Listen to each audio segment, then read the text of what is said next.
Magandang araw sa inyong lahat. Good morning, good afternoon, good evening po sa lahat ng nakikinig po. Hello to all our viewers from here and around the world. Napakaganda ng ating talentaman ngayong hapon ito.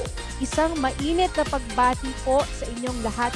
Well, friends, welcome to the Bridges Show. I'm very happy to be here, and I think it should be a really interesting and fun topic. But there are things you want to learn.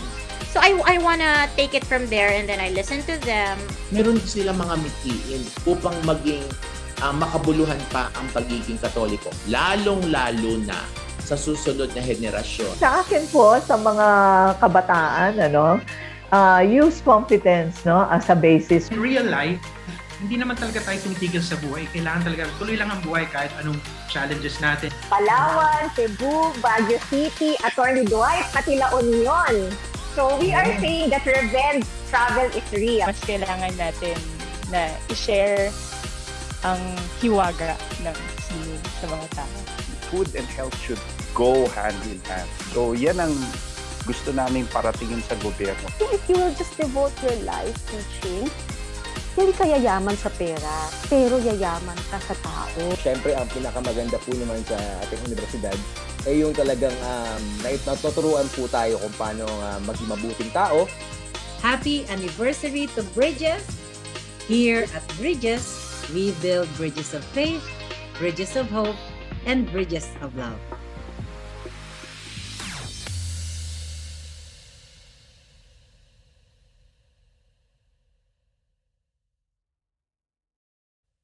All right, it's February and it's the season of love. The month we commonly talk about the heart, about nurturing love and romance because it's Valentine's Day. But to compare it physiologically, the heart is a central organ, a muscle that pumps blood throughout the body, supplying vital organs and tissues with oxygen and nutrients. That is why we really have to take care of our hearts, given the number of factors that can easily get it broken. Now, what are these factors? And the more pressing question is, why are we having a steadily increasing number of cardiovascular cases daily, not only among the older population, but also among the young? And we're not only talking about those in their 50s or 40s, but more commonly among 30s and even 20s too, taking away lives and leaving behind loved ones equally heartbroken. Is there something we can do? Good afternoon, dear viewers of Bridges of the UST Alumni Association Incorporated and UST Communications Bureau. Welcome to another season, Season 3, Affairs of the Heart. Part 1, Detecting Early Heartaches Before Being Heartbroken. I am Dr. Rona, Libby-Narvaez, a proud alumna of the UST Faculty of Pharmacy, Department of Medical Technology, and the UST Faculty of Medicine and Surgery. And to join me today as my co-host is a distinguished alumnus of the UST Faculty of Pharmacy, Department of Medical Technology, Mr. Elbert Aldwin de Jesus, RMT, ASCPi, MBA. Good afternoon, Sir Ebe. Hello, sir. Okay, I think we're having some technical difficulties. But good afternoon, everyone. Yeah, that's right. My name is Ebe de Jesus. I'm also an alumnus of the UST Faculty of Pharmacy, BS Medical Technology.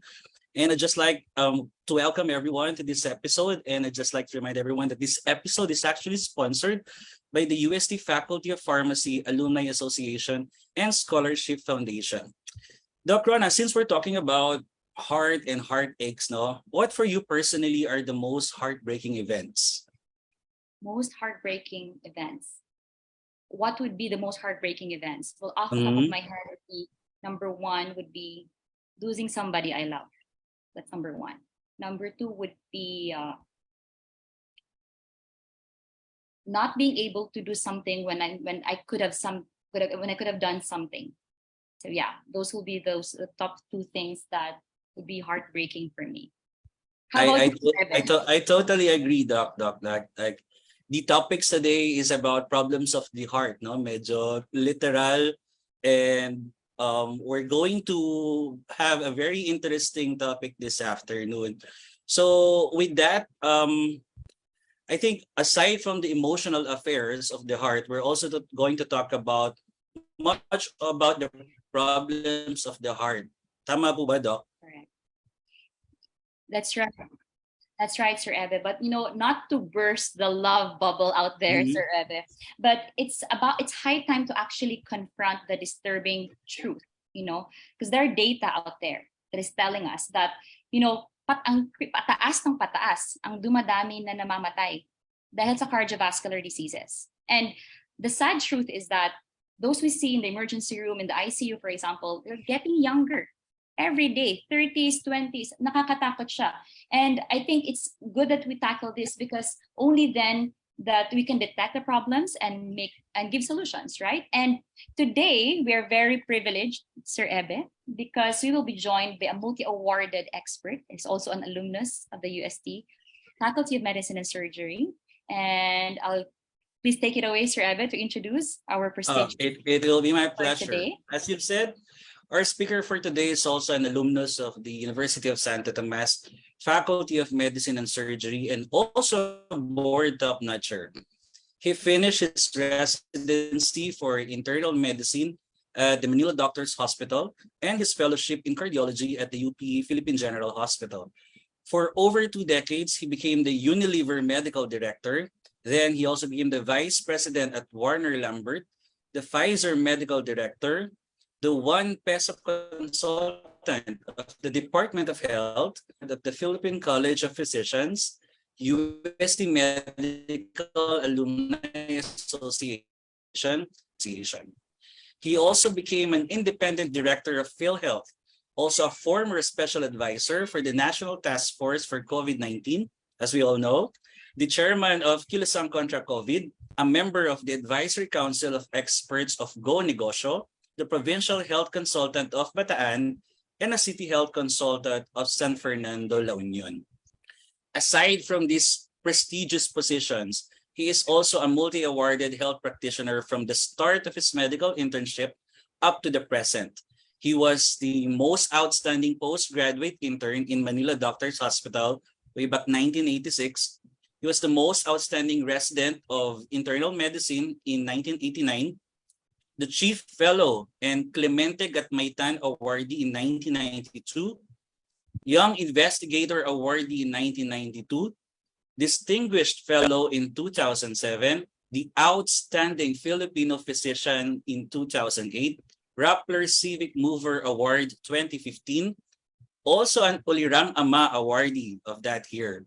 He is also the Outstanding Filipino in Medicine in 2010, the Outstanding Thomasian Awardee in Public Health last 2020, Leadership Awardee by the UST Medical Alumni Association in America in 2021, the Outstanding Health Advocate Awardee, Pillar of Hope Awardee for Health Reforms, and Banyuhay Awardee as Health Reforms Advocate, all of this in 2022.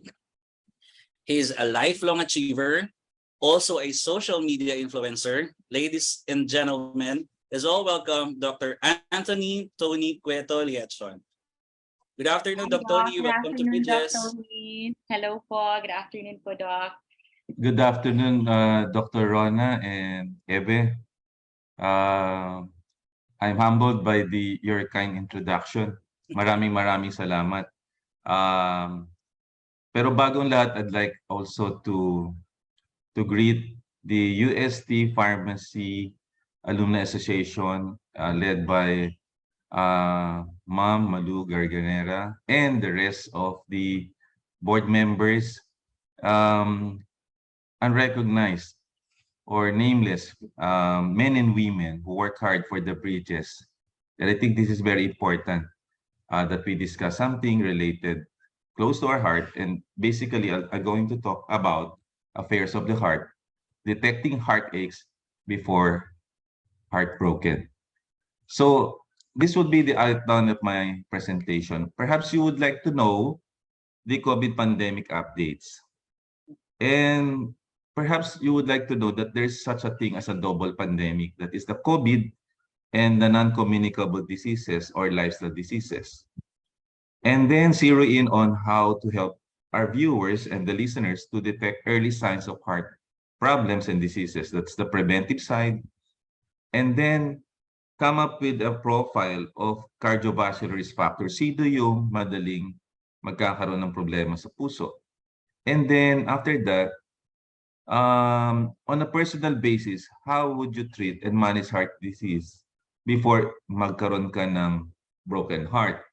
And then I'd like to articulate in a 5-slide deck lang on the Harvard study on the 75 years of happiness and health. That is for the information of the general public. And then what will be the takeaway messages? Now, this is the famous Thomas slide showing ito po yung curve natin at the time of the pandemic. Right now, nandito na po tayo over the hill already. And we are actually on the, not on the hammer, but actually on the dance portion. Nandito na tayo and opening the economy. And basically, because we have controlled the pandemic, but the WHO has still declared we are still public health emergency of international concern status globally, but we are on the transition period. And soon, I think in about 3 or 6 months, we will go on the endemic stage na kontrolado na natin. Now, these are the criteria of the WHO para sabihin natin we can lift the COVID-19 restrictions. And may I, or perhaps articulate the following. Transmission is controlled, yes. Health system capacities are in place. The outbreak risks are minimized in special settings like health facilities and nursing home. Preventive measures are in place in the workplace and in the school. Importation risks can be managed, meaning yung mga incoming travelers and guests natin. And of course, the communities are fully educated, engaged, and empowered to adjust to the new norm. So we have completed these COVID-19 restrictions. Now, ang problem lang natin is that after the COVID, nagkaroon tayo ng long COVID syndrome, which is common among 30 to 40% of the population. Ibig sabihin, long after your COVID infection, there would be some symptoms that may still be persistent in a patient.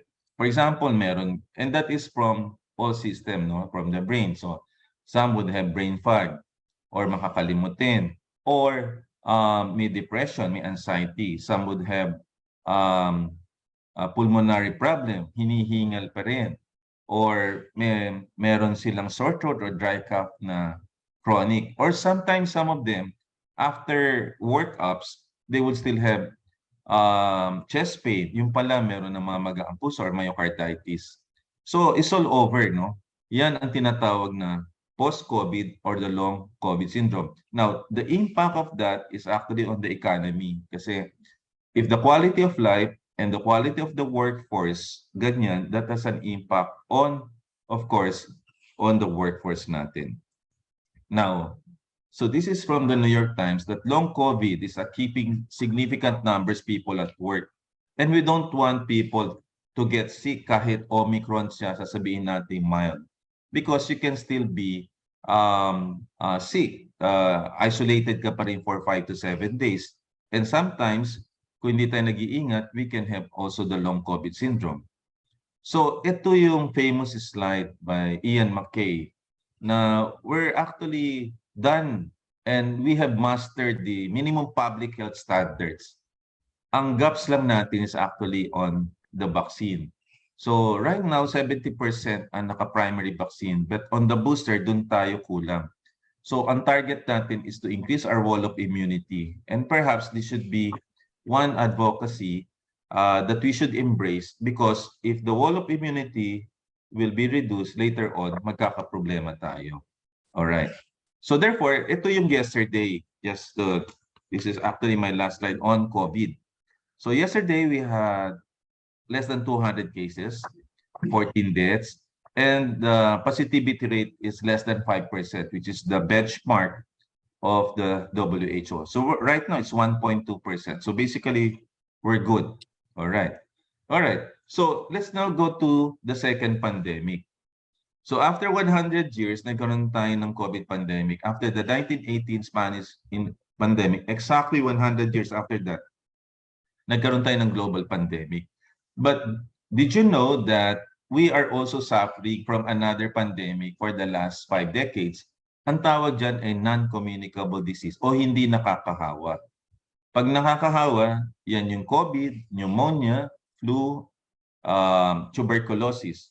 Pag sinabi natin non-communicable disease, hindi nakakahawa. At ang tawag dyan ay lifestyle diseases.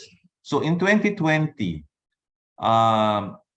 marami pa rin nagkaroon sa atin ng cardiovascular diseases. And this particular slide will tell you that we have double pandemic. At the time may COVID pandemic, meron din tayong non-COVID pandemic. At that time, COVID surged to number 7 and then number 3. Right now, number 11 na siya. And what's dominating right now, the country, are cardiovascular disorders. So, as you can see here, this is the 2021 data. Ang number 1 pa rin is ischemic heart disease. Sa aming mga cardiologists and doctors, ang ibig sabihin yan, may bara sa puso. And yan ay dahil sa lifestyle.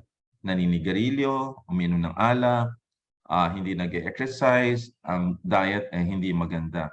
Neoplasms, nagulat kayo because of pandemic neglect. Hindi nakapagpa-check up during the pandemic. And then stroke. Do you know that 30 million ang Pilipinong hypertensive, and diabetes, and then COVID. And then nag-number 3 ang COVID last year, right now is number 11.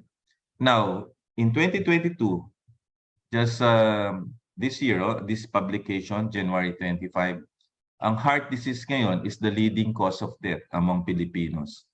And then second, ay cerebrovascular disease or stroke, yung hypertension na nabara ang ugat sa brain, and then ang pangatlo ay cancer pa rin, and then diabetes. And then COVID is number 11 right now. So, bakit ganon? Bakit heart disease pa rin ang number 1 pa rin? Eh, in this era of technology and advances in medicine, bakit ganon?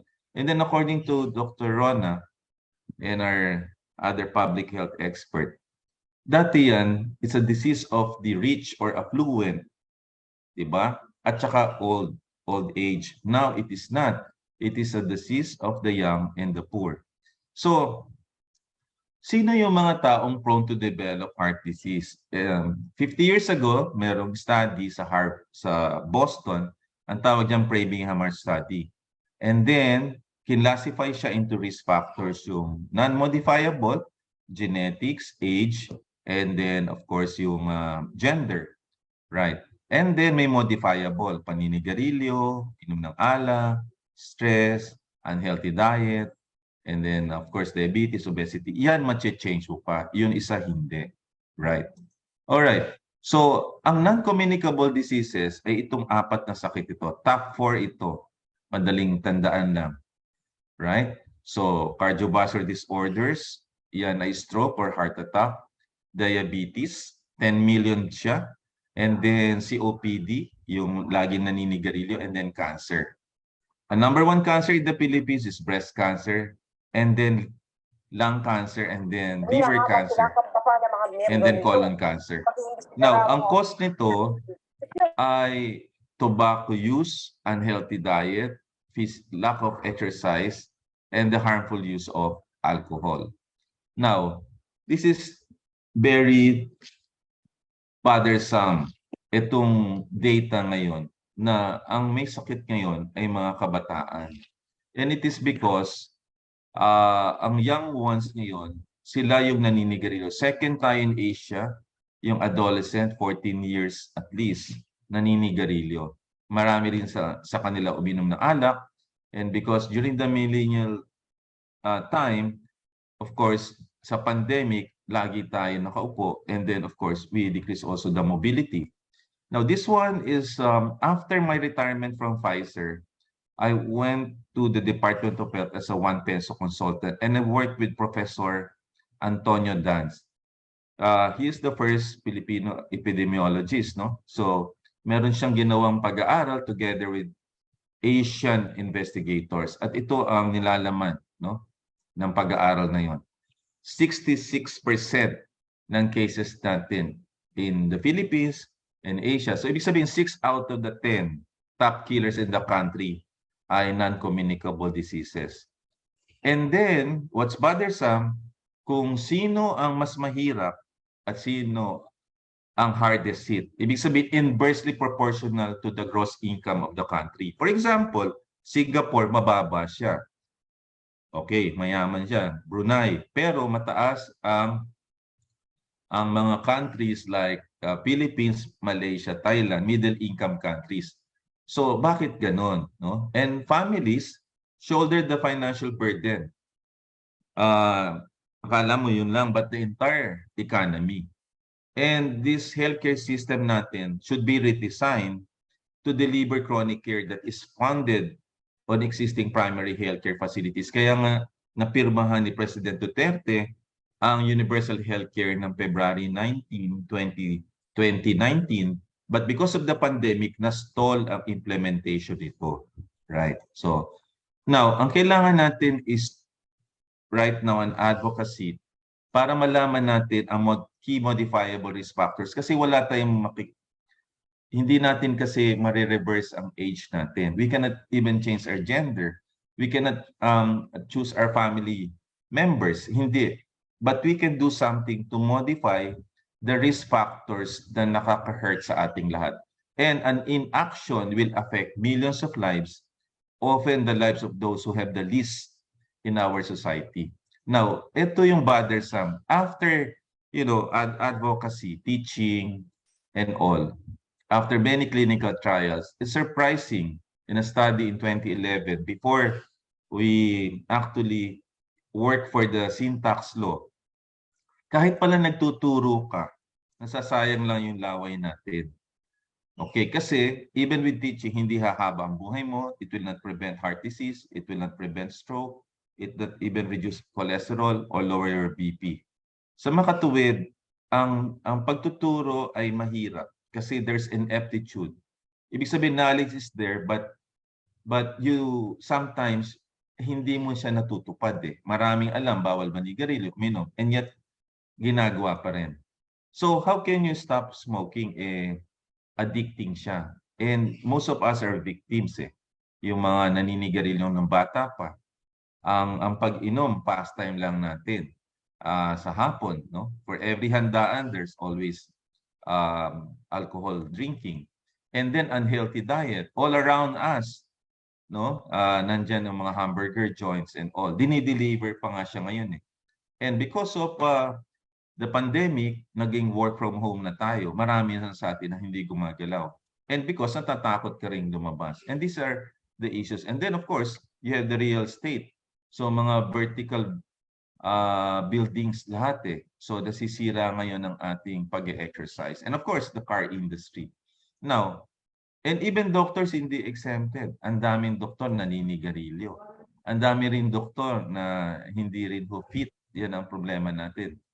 So, and then, kung pababayaan natin, ito 2011 data, yung 4 top diseases na yan, ay almost 200 billion na ngayon. That is the impact of the 4 diseases na binanggit ko to our economy. Now, so therefore, ang syntax law,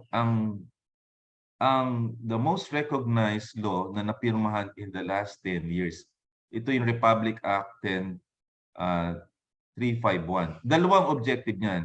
Health objective at saka economic objective. Ang tawag sa economic objective ay fiscal objective.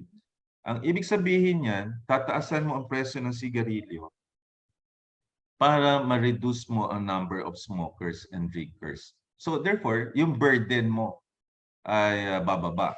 And then, the money generated from increased taxes of tobacco and alcohol will be given to PhilHealth and the Department of Health. So kahit sila ay magbisyo o manigarilyo, nakakasigurado meron kang pupuntahan. So na-quadruple ang budget ng Department of Health from 2012 up to now to 200 billion to 250 billion because of the syntax law. And momentous ito, if there's something in my life na i-remember ko, that is on December 20, 2012, yours truly, kasama ng private citizen, ayan, ang dami. That's Dr. Dan, Secretary Rona, Dr. Limpin, kilala niyo yan. ito yung tunay na public-private partnership, no? Nakikita natin, Senator Enrile nandyan pa. Alright. And then, ito lang ang medyo malungkot sa akin because the sin tax law was actually signed under a smoking president. Alam natin na ang Pangulo ay naninigarilyo. Yung sinasabi kong ineptitude, kinausap ko siya, sabi ko, Mr. President, hindi ka ba titigil sa paninigarilyo? Eh sabi yan, andito na yan, Dr. Tony. So ito yung classic example na nag-sacrifice siya to sign. Political yan eh. But the president succumbed at age 61 because of non-communicable and lifestyle diseases. So wala na sigurong hihigit pa sa example na binibigay ko ngayon. Di ba? Na ang Pangulo natin who signed the sin tax law ay naging victim ng non-communicable disease. And then ano nangyari dyan? Very nice study. Ang mga dating naninigarilyo naging flat lang. Ang mga naninigarilyo bumaba from 34 million, bumaba ng 20 million. Yung mga hindi nag-i-smoke ay tumaas pa na hindi na nanatili. Ang tindi po ng power po ng sin tax law. Now, yung pag-upo ang naging problema natin. Yan po, ang sabi average na 8 hours lang magkakasakit po kayo. And these are the diseases na makukuha natin because of sitting. Kaya dapat hindi tayo uupo because you can have diabetes, it will increase your cancer risk, magkakaroon po kayo ng bara sa paa, ang tawag niyan deep venous thrombosis na maaring bumara sa pulmonary artery natin. You can have low back pains, ergonomics eh. For those working in the work sa occupational medicine, alam nila po yan. So, dapat hindi talaga tayo uupo. Now, this one is from the WHO at sinasummarize niya. During my time in medicine, ako po'y graduate 1985, wala po mataba noong araw po. Pero the first Jollibee hamburger joint was actually built in 1982, in-establish yan. And then, tumaas na po ang incidence ng obesity. McDonald's and everybody, alam na natin, from Wendy's, lahat. Lahat tayo victims eh. And then from underweight, nagkaroon ho tayo ng increase in BMI, and these are the diseases related to obesity. So therefore, we need to address this. Now, how do we address this? By educating. This is the Harvard Food Plate. Sa makatuwid, more vegetables and fruits, and less carbs and fats and less sugar. And then dapat lahat mag-exercise. So it's the first lesson. The second is exercise. The most powerful measure actually during the pandemic in the study to reduce COVID predisposition to be admitted, ICU, ventilator required, and even death, ang pinaka-powerful is actually exercise. Why? Because you exercise your lung muscle and therefore, nagiging kang malakas eh. Kaya hindi ka nagkakaroon ng long COVID syndrome. Number 2, it increases your endorphins and therefore yung mental health mo gumaganda. So to me, right now, sa akin, mas higit ang exercise over diet. And therefore, we should do this every day. Now, this one is the Harvard study. Just 5 slides. This one is a TED Talk by Professor Robert Waldinger. And the question is that, what makes a good life? Sino yung makakarating sa edad na 90? And these are the learnings. No? So this started this after the pandemic in 1938 when they studied the sophomores sa Harvard, including John F. Kennedy in the 1960s. So 75 years yan.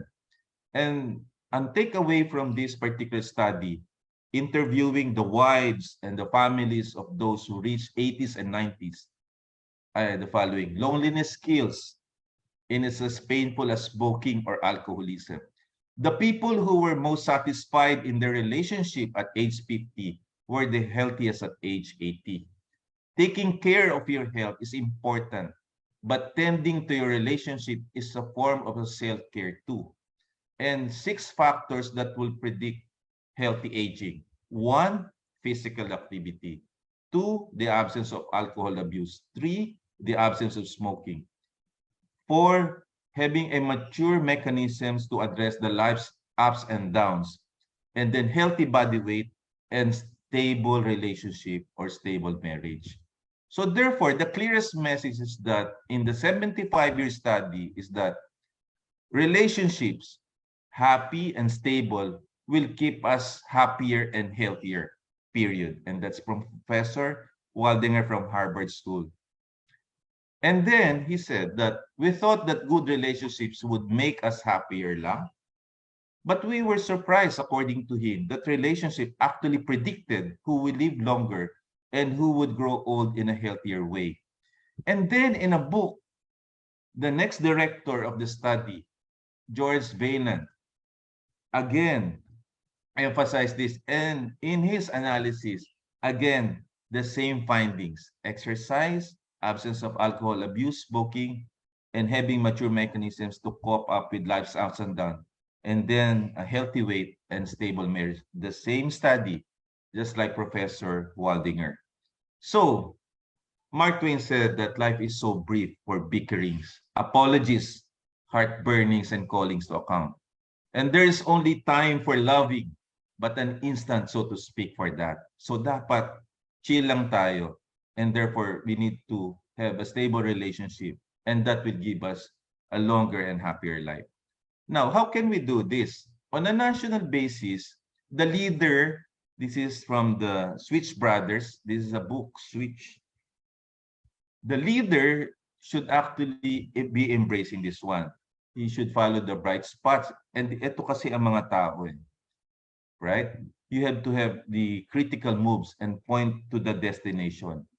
The leader has to motivate the elephant. So this could be a teacher. This could be the president of the country. This could be a CEO of an organization. And you have to find the feeling on how to motivate the employees or the citizens of the republic. And then you have to have a plan of action. Dapat may blueprint for change. Now, this one is from Dr. Atul Gawande. Meron siyang 5 libro, but ito ang the best. And I got this. So I have 2 prescriptions. One for a healthy lifestyle, and the other one is for medication. And learning is that we fail in health because of 3 things. 1, ignorance. So we educate people. 2, ineptitude. Knowledge is there, pero pasaway ang maraming tao. At ang pangatlo, wala tayong plan of action. Kailangan may plano daw. Yan ang summary ni Dr. Atul Gawande from Harvard.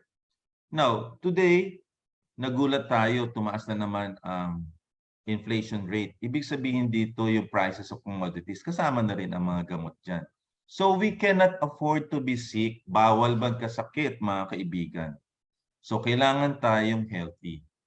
And also prevention is better than a pound of cure. So therefore, ako po ay nag-exercise araw-araw. Every day. No off day. No days off. Every day. Hindi ako papasok sa hospital nang hindi po ako nag-exercise. At yan ay sinusunod ko. Nag-intermittent fasting din ako minsan. But I follow the Harvard plate. Yun po ang aking ginagawa. Sana ganito ang maging atin pong environment. Mayroon tayong walk lanes, may bike lanes, no? Just like in other countries. Because I think we need to establish right now an environment na geared towards healthy lifestyle. So, in my last few slides, this is from Harry Potter, no? It is not our abilities that show what we truly are. It is actually our choices. So we can make the choice to live as socially responsible citizens or descend into anarchy. We can make a choice to follow the rules or break them. We can make a choice to be right or wrong. So it is our choices. Oh. Hindi porke may talent tayo, tama nang gagawin natin. Kasi choices pa rin yun. So this is my final slide. Ito yung pinaka-idol ko during the pandemic. And unfortunately, she is resigning from the post. But I remember this during the first year of the pandemic. Siya ang always top 5 in the global leaders. Binanggit niya ito. Do you want to be a leader that looks back in time and say that you were on the wrong side of the argument when the world was crying out for a solution? Now, baliktarin natin. Do you want to be a person or a doctor or a lawyer that looks back in time and say, that you were on the wrong side, are arguing or perhaps discussing the health of your children and the citizens of the world. So ayaw natin yon. So let us be relevant. So maraming salamat po sa inyong pakikinig, at we're open to your questions. Maraming salamat po. Thank you very much, Dr. Tony. Grabe. Sobrang holistic ng discussion natin, and for a very brief period, talagang na-encapsulate different aspects na tackle ni Dr. Tony. Exactly. And I think, Sir Evan, we have questions. We have questions. Actually, Doc, after the very informative and up-to-date information lecture by Dr. Tony, we just have to take a bit of a break, and we'll be back after a few AVP presentations. So friends in Facebook and in Zoom, please stay with us. We'll be back after a while.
Okay, and so we're back.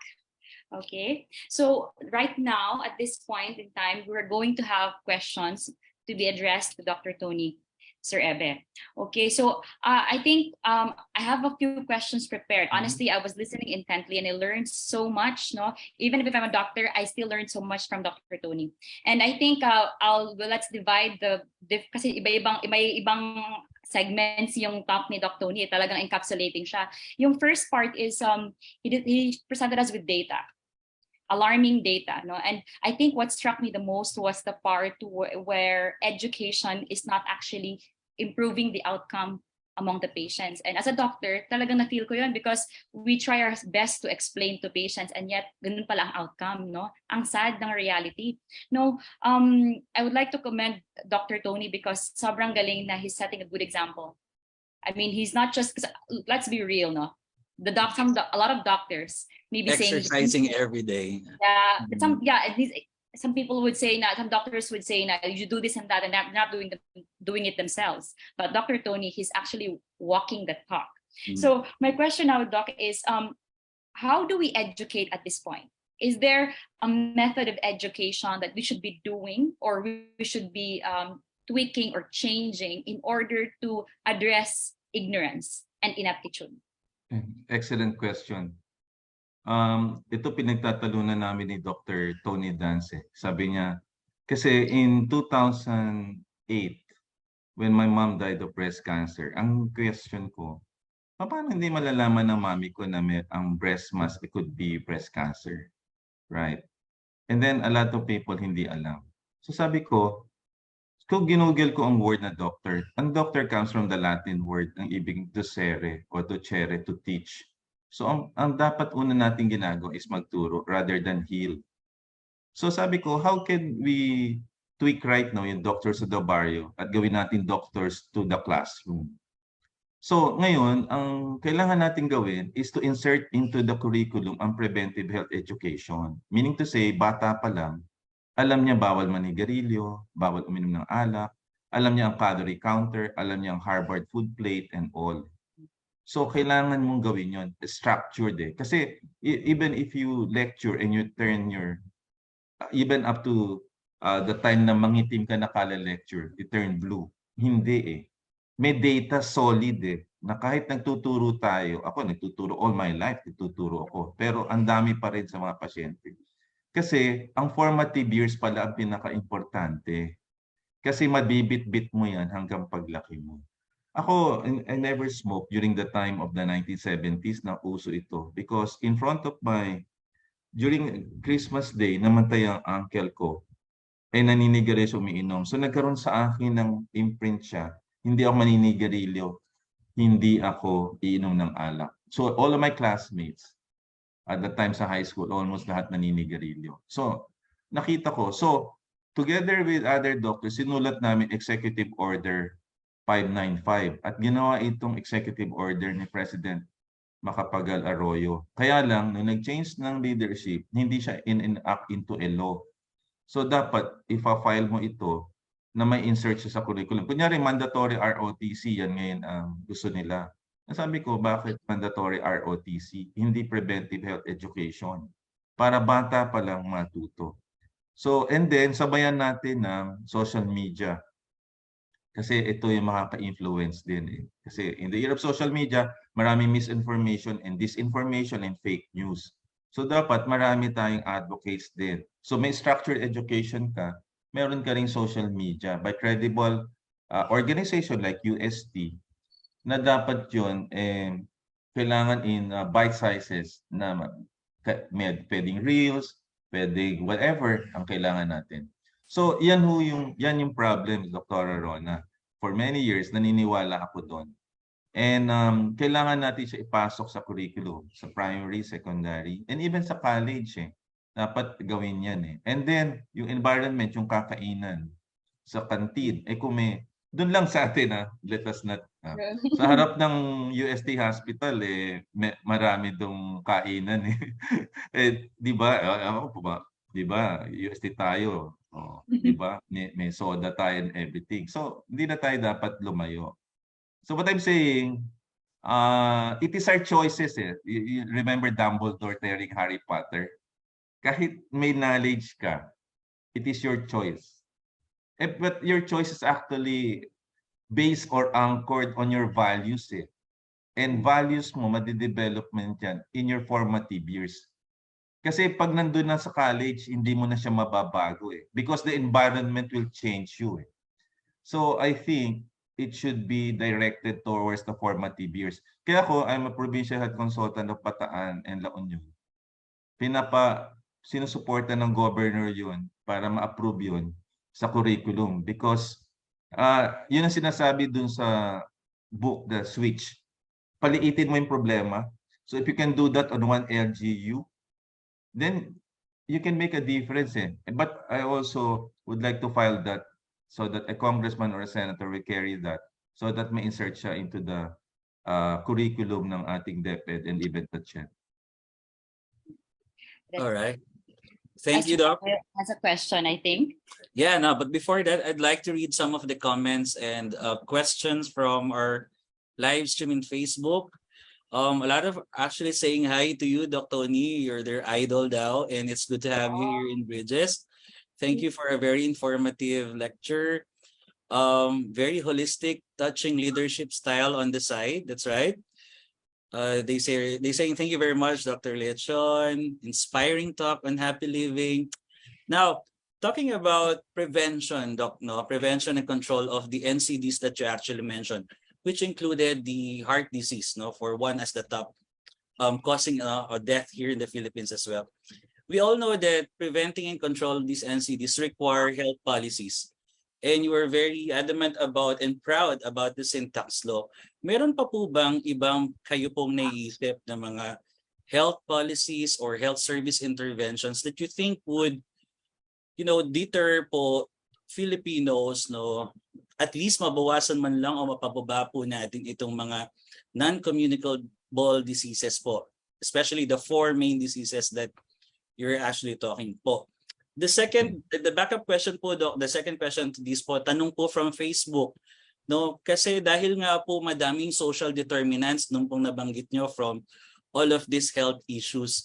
Sabi po nila, a lot of Filipinos are not fond of going to check-ups due to financial constraints, let's say poverty in general. What practical tips in detecting heart problems or disease po ang masasuggest po ninyo? Very good question. Doon sa tobacco, meron na tayong policy. Kasi di ba ang causes lang ng NCDs, binanggit natin, tobacco, alcohol, obesity, and mobility. So doon sa syntax, medyo mabigat to for our leaders kasi politiko to eh. Tataasan mo yung syntaxes ngayon. Kasi sa Singapore, 400 ng isang pakete. At saka, pag landing mo pa lang sa airplane, i-announce na ang smoking is actually you will be fined 1,000 Singaporean dollars. At bawal talagang manigarilyo talaga sa Singapore. Bawal nga magkalat eh. Ang garbage, lagot ka. Bawal din ang bubble gum. So talagang you have to impose on it eh. So therefore, doon sa tobacco, i-increasean mo pa ang taxes. Mababa pa rin ang taxes natin for tobacco alcohol. Kasi nakakasakit siya. And therefore, choice ng tao, addicting. O sige, gusto mo manigarilyo, sige, magbayad ka ng mahal. Para kung ma-hospital ka, may pambayad ka. Ngayon, doon naman sa obesity, may I suggest na yung 3 o'clock habit, ilagay yan. Dapat executive order yan. At 3 o'clock, dapat may exercise ka. Either gawin mo early in the morning. Alam mo, nung high school ako, before starting the classes, meron kaming exercise after the national anthem. Hindi mag-start ang class kung walang exercise. That is to be very candid about it. But we can still do that, no? Kailangan may mobility. Every 2 hours, meron kang movement eh. So that's the mobility. Sa obesity side, calorie counter ang pwede. In Korea, nakalagay doon yung calories mo eh. Do you know that pag 3,500 calories, 1 pound na kagad ibibigat mo. So for female, ang dapat calories 1,500, sa lalaki 2,000 calories. Ang isa na lang hamburger, french fries at saka soda, 1,000 calories na yan eh. So nakita ko yun dun sa Korea menu. Nagbago yung order ko, fruits na lang ako. Kasi 80 calories lang yung ano. So, magbabago yung choice mo pag nakikita mo may calorie counter. Actually, may calorie counter. When I go to Starbucks, hinihingi ko yun eh. May bibigay ngayon yung paper. Nakatago lang. Pero dapat kasama nung price tag, nandun yung calories eh. Para mapipili mo yung gusto mong kainin eh. Hindi naman pinagbabawalang wag kumain eh. Sabi nga, it's your choice eh. So kung gusto mo pa rin yun, 1,000 calories, choice mo yun, di ba? Kung gusto mong french fries pa rin, choice mo rin yun. So what I'm saying, hindi bawal. Oh, you can have half burger. That's fine. As long as alam mo yung kinakain mo. Kaya lang, we're a victim eh. Hindi mo alam, yun pala, kaya ka bumibigat din. So maraming pwedeng gawing policy. Ang problema, we're not part of the government. Ang dapat nito, parang nung 2012 na yung academe, talaga in partners with the government. Every week nagmi-meeting kami on the syntax. Ngayon, hindi ko nakikita to yung PPP. Dapat they should include the academe, the private sector, na walang conflicts of interest talaga. And sila yung magbibigay advice to our decision makers. Kasi ang problema, if the decision makers are not medically educated, yun ang problema. How can you actually craft laws kung hindi ka nag-aral ng medisina? Yan ang magiging problema mo. So, but you can step up by actually surrounding yourself with people who are actually, healthcare experts. Yun ang problema natin. But that can be solved through PPP and advocacy. Then the other one, sorry medyo mahaba yung sagot ko sa first question. The other one is yung poverty, Doc. Anong pwede? Yung poverty. Yung poverty kasi, kung hindi tayo maninigarilyo, kasi may driver ngayon na retire na siya, meron siyang tindahan. Ako, then ordinary wage earner. Alam mo yung bibilin kasi ng mga wage earner ganito eh. Pabili nga po 1 kilong bigas, 2 itlog at ramen. Tapos sabahan niyo po ng 3 sigarilyo at 1 home gin. Eh mahirap na nga eh, yun pa rin ang ginagawa natin eh. Tama po ba? So, again, hindi ko masasabi kasi individual yan eh. Mura kasi eh. Ngayon, kung tataasan mo ang sigarilyo at alak, you can address poverty pa rin. Kasi hindi na mapupunta yung pera niya. Eh ngayon, ang taas na ng basic commodities because of inflation. Uubusin pa yung 100 piso niya by including alcohol and tobacco. Ang gawin ng government, taasan talaga yun. So that ngayon kulang tayo ng pera and the president is going out of the country trying to source for funds, napakadali lang yan locally. Taasan mo lang sigarilyo, magtaas ka din ng soda tax at meron na tayong soda tax, ang baba lang. So kailangan natin soda tax, kailangan natin alcohol tax, and then makukuha natin yun. Yun na ibibigay natin sa mahirap. And then sa workforce naman, pwede namang at the end of the year, kasama ng 13-month pay, kung sinong pinaka-healthy, ang BMI niya okay, di siya naninigarilyo, bigyan niyo siya ng additional incentive. So, kunyari, 2,000 pesos, kung lahat ng laboratories mo normal, ang BMI mo normal, di ka naninigarilyo. So, maganda yan. So, malalaman mo sa employee through a traffic light, so, kung sino ang green light doon, sino ang red, at sino ang yellow, yung things to do. Pero yung naka-achieve ng health niya at the end of the year, kasama ng 13-month pay, bigyan mo ng health incentive yon. So dapat hindi punitive eh, kasi laging galit tayo doon eh. Dapat incentivize natin do as yung nagtatrabaho. So, simple things na pwede nating maging national policy kung maiisip lang nila to partner with the medical society and of course the academe and the other NGOs. Yeah. Doc Tony, a practical question from the audience, no? Because especially now that they're watching you, parang mapapaisip na sila, oh my God, I'm pretty sure nanigarilyo ako, uminom ako ng alak, kumakain ako ng burger, no? So the question would be, at this point, no, given the limited budget, what would be the test, no, for the benefit of the viewers? Ano yung mga tests parang early detection, laboratory tests or other ancillaries that can help them have an idea sa level ng status ng health po nila?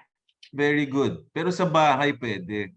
Ang una, buy a BP monitor, yung digital, and then a weighing scale. Kasi pag mataas ang BP mo, magkaka-stroke ka. So above 140/90 persistent T. Alright? So dapat ang BP mo normal. Sa bahay muna. And then ang weight. Kung ang body mass index mo mataas, surrogate parameter ang obesity dun sa ibang sakit. Di ba nakita niyo yung infographic ko? Sigurado mataas ang blood sugar mo, cholesterol.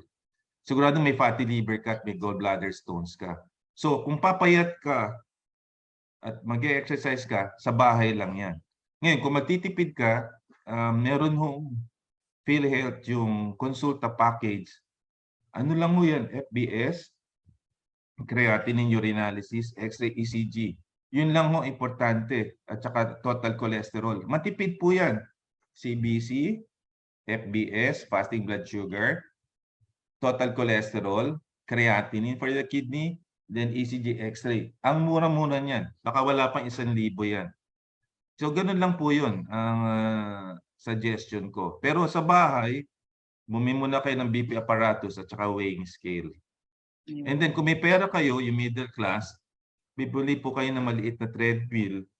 Tapos, ilagay nyo po sa harap nyo ng isang screen. Kunyari, manood kayo ng Netflix ng 1.5 hours, 30 minutes muna para hindi kayo napapagod. Ganyan ginawa ko, nakakapagod po kasing mag-treadmill lang wala nakikita. So naisip ko, ilagay mo yung iPad mo doon. Lahat naman yata may iPad at may smartphone. 90% yata ng Pilipino may smartphone. So lahat kayo, mayroon YouTube yan, walk. Or kung gusto nyo may treadmill po kayo, hindi na kayo pumunta sa gym, iharap nyo yung iPad nyo, and then manood ho kayo ng 1.5 hours, and then 30 minutes muna, and then mamayang hapon or bukas. That's the way I'd like to address that sa family. So workplace, sana bawat workplace may gym para meron doon napupuntahan naman ang bawat tao. And then sa community, dapat may parks at may bike lanes at saka walk lanes. So in-address ko po bahay, eskwelahan, workplace, community. Ganyan ko po ini-envision ang Pilipinas later on. Correct po, Doc. Doc, in relation po to that question, kasi based on recent CPG guidelines, so for the benefit of the viewers, yung CPG guidelines, yung clinical practice guidelines, we usually recommend, di ba po, Doc, yung mga CBC, fasting blood sugar, 12-lead ECG, lipid profile, 40 years old and above. Given the data that we have na mas pabata ang mga pasyente natin, do you think, Doc, it's about time to lower the age recommendation as to how frequent should they test? Yearly po ba? Every 2 years? What do you think po based sa mga latest data natin, in your own opinion? Tama yun sa'yo, Iha. Kasi baka 30 ko gagawin . Kasi ganito yan . Alam niyo po ba na ang population natin, ang less than 25 years old ay 50% of the population. Believe it or not. Yun namang 26 to 59 ay 40%. And then ang senior citizen natin ay 8% lang. So kunyari 100 million, alam niyo po ba ang senior citizen lang ay 8 million? Very young yung population po ng Pilipinas. At sila rin po yung naninigarilyo, sila rin uminom ng alak, silang kumakain ng burger. Sila po yung nagtatrabaho. Sila po yung nagkakasakit. Kaya kung hindi alam ng data ng mga decision makers natin, they need to have the profile na yung palang employed, gainfully employed, sila pala yung may sakit. So they have to take care of the workforce . I'm not saying that you don't have to take care of the elderly. Yung elderly, hindi na po sila nagtatrabaho . At meron na silang pension . Di ba? Pero yung employed, sila po yung nagkakasakit . So kung may sick workforce ka, sicker din ang economy natin. And younger yan. Tama si Dr. Rona. Ako ibababa ako sa 35 muna. Kasi may impact kasi yan sa gastos. And then kahit bata ka, 25 years old ka, pero ang BMI mo ay 35, ipapalaboratory kita sigurado. So profiling ang magiging effect niyan. Pero siguro ibababa ako sa 35 kung ako mabibigyan opportunity. Tama yung observation na yun. Kaya lang may impact yan sa cost. Pero ang gagawin lang natin, profiling. Kunyari, kahit 20 ka, ang BMI mo 35, tapos ang BP mo mataas, then you have to do that. Si Sir Eve, do you have a question po? Kasi then my next few questions John will be on the other aspect ng talk ni Sir Tony, more on the personal side. But if you have questions pa, Sir Ebe, from the audience, I think, sige po, take it away. No, though, actually, you can take, actually, this should be our last question, though. Unfortunately, we really wish we had more time to discuss. It's very interesting, and we're learning a lot from what Dr. Tony is actually telling us. But I'll give you the floor for the last question, and then let's give the floor back to Dr. Tony for his takeaways and final message to the audience. Ayun. So my question for you, Dr. Tony, would be, with the perspective of being a doctor at the same time a father and a social mobilizer at that, of the many things you have, and experience, how do you personally keep your heart healthy? Like personally, yung parang something that people might be able to, get something from and adapt also to themselves. Well, nag-reflect ako niyan eh. Kung ang lifespan ng Pilipino is about 71, I'm 62 right now, by the way. And that's about 9 summers lang and Christmas vacation. And life is so short eh. So in reading the Harvard study on 75 years, I'd like to reach age 90 so that I can see my children and my children's children happy and healthier. So I have to stretch that. No? Kung ang lifespan ng Pilipino is 71, ang Japanese kasi 85. But when you look at the culture ng Japanese, kakaiba. And because of their culture, I think parang nag-aral din sila ng Harvard study. That's why ang haba ng life nila eh. Then we have to adapt that sa family natin. So I'm doing that. I'm following the Harvard study. And importante dyan, yung binanggit ko kanina. And hindi naman ako nag-smoke, hindi ako nag-drink. So ang problema ko nalang diet. Right. And then the other one is exercise. Di ba? And then yung stress. I'm trying to be cool and calm. Wala akong negativity and toxicity kahit nasa social media ka. Chill lang. And then I'm trying to be good. Never to blurt out words that can hurt people, particularly sa family. Ang pinakamahirap kasi yung i-engage family mo eh. And sometimes, mas mabait pa nga tayo sa other people than our loved ones eh. Because parang nandyan lang kasi siya eh. Madali mo siyang mababati lang eh. But honestly, silang pinakamahirap i-address. Kaya kung wala tayong magandang sasabihin to our loved ones and our friends and our colleagues, then kailangan walang lalabas na masama from our mouth. So iyan, I'm trying to work on it. To be calmer. I'm not only focused on physical health. I'm focused right now also on my spiritual and emotional health. Kasi you do not know kung kailan ka tatawagin eh. And perhaps ito I'd like to share with you na sa akin, try to have a nice family and have fun and save a little money and enjoy your journey. Alam niyo, finding your purpose isn't enough eh.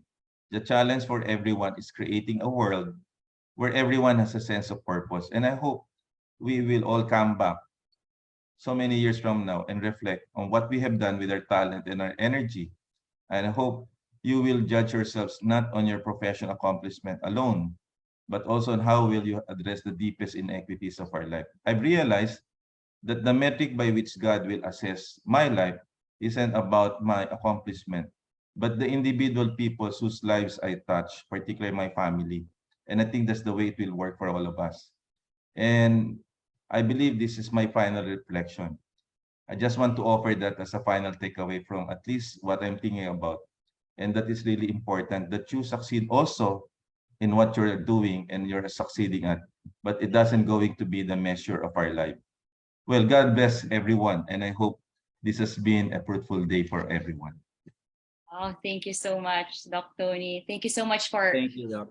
Yeah, first of all, for sharing yourself to the society, for giving a part of yourself every day to the society, and of course for sharing your wisdom today with us. I think a lot of people can pick up things na sana mas mag-struck talaga na tweet natin. Ayun. So thank you so much, Doc Tony. Thank you so much for joining us today in this talk. We learned so much. Kami ni Sir Elbert.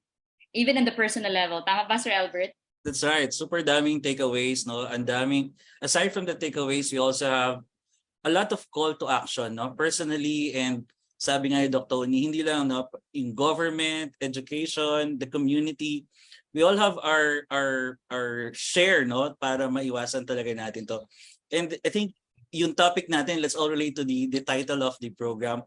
Wag na nating intayin ma-break yung hearts ng mga loved ones natin because we're not taking care of our own heart, and then eventually we'll leave them, no, hanging. Kasi sabi mo din, Doc, kanina early when I asked you, yung pinaka mas worst na heartache is to lose someone, no? So let's all do our share in making our hearts healthy, no, para dito, para sa ating loved ones.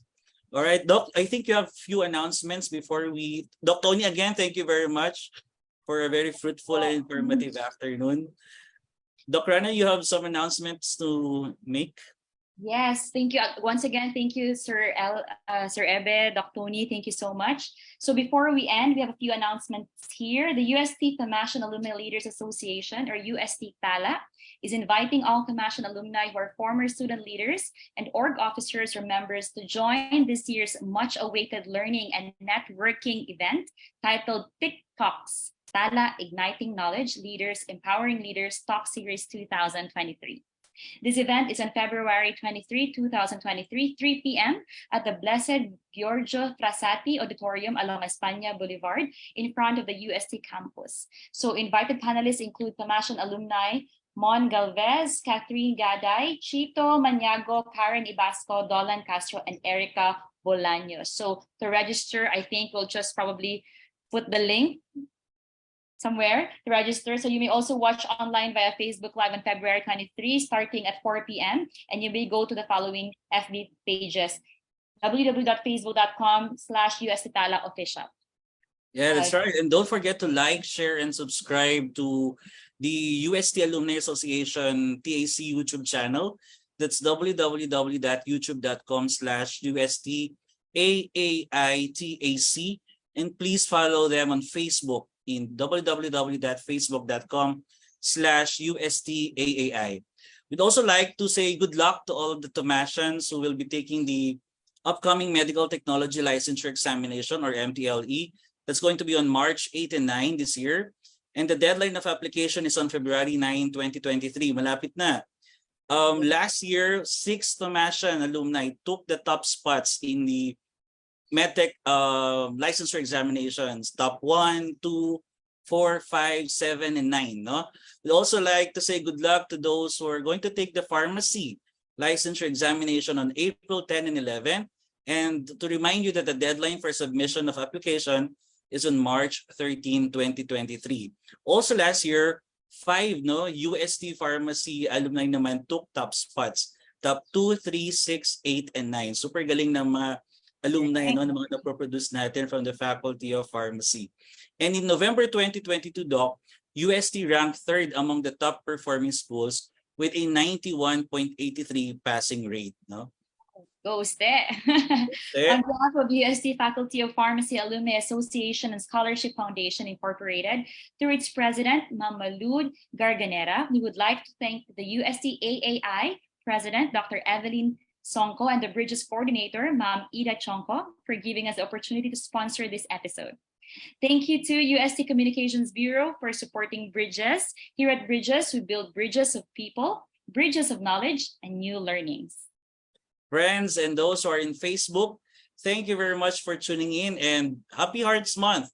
Join us again next Tuesday, Valentine's Day, for another heart-gripping episode with me and Doc Rona, as we bring you this time Affairs of the Heart Part 2 with our guest, Dr. Jerome Go. Mabuhay po tayong lahat. Enjoy the rest of the evening. Thank you very much. Thank you so much po. Bye-bye.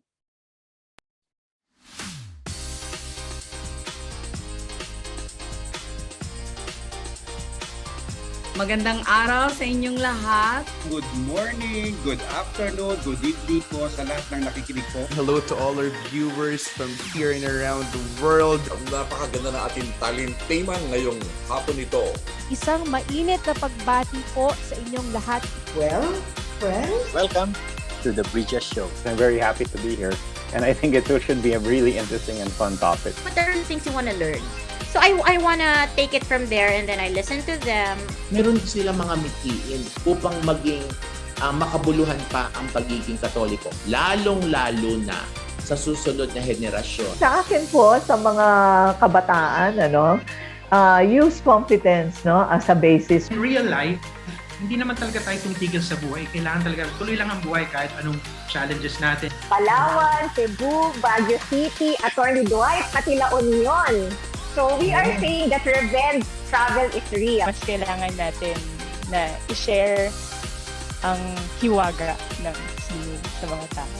Food and health should go hand in hand. So yan ang gusto namin paratingin sa gobyerno. If you will just devote your life teaching, hindi ka yayaman sa pera, pero yayaman ka sa tao. Siyempre, ang pinakamaganda po naman sa ating universidad ay yung talagang natuturuan po tayo kung paano maging mabuting tao.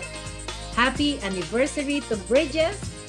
Here at Bridges, we build bridges of faith, bridges of hope, and bridges of love.